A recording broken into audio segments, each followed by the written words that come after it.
ดูแลหัวใจ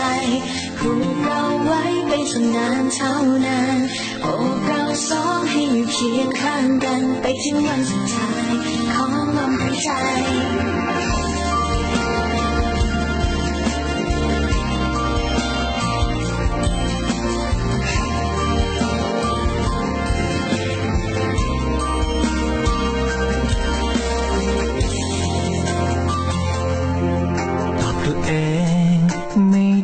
จริงๆว่าฉันสุขใจแค่ไหนที่วันนี้มีเธอข้างกายได้หายใจใกล้ๆกันเคยตามหาความรักที่ดีอย่างนี้ที่ใจเคยฝันจนวันนี้รักนั้นอยู่ข้างฉันและดูแลฉันด้วยหัวใจ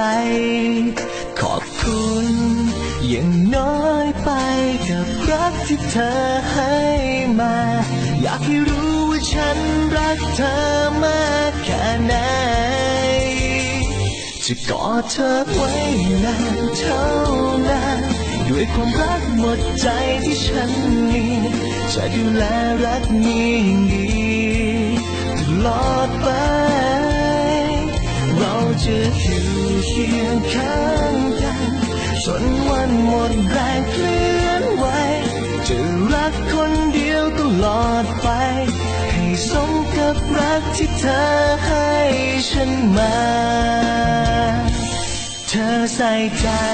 ทุกความรู้สึกไม่ทำให้ฉันเสียใจ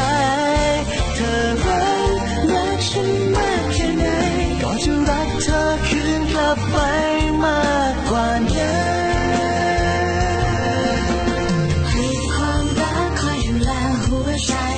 ผูกเราไว้เป็นสันนานเท่านั้นโอบเราสองให้อยู่เคียงข้างกันไปถึงวันสุดท้ายของลมหายใจหากได้รักเราอย่างนี้ให้กันจากมือฉันจะหมดแรงเคลื่อนไหวไม่ให้รักจะอบอุ่นถึงวันสุดท้ายจะกอดเธอไว้นานเท่านานด้วยความรักที่ฉันมีจะดูแลรักนี้ด้วยหัวใจเราจะอยู่เคียงข้างกันจนวันหมดแรงเคลื่อนไหว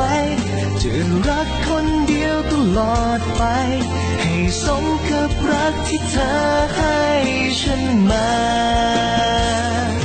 เราจะอยู่เคียงข้างกัน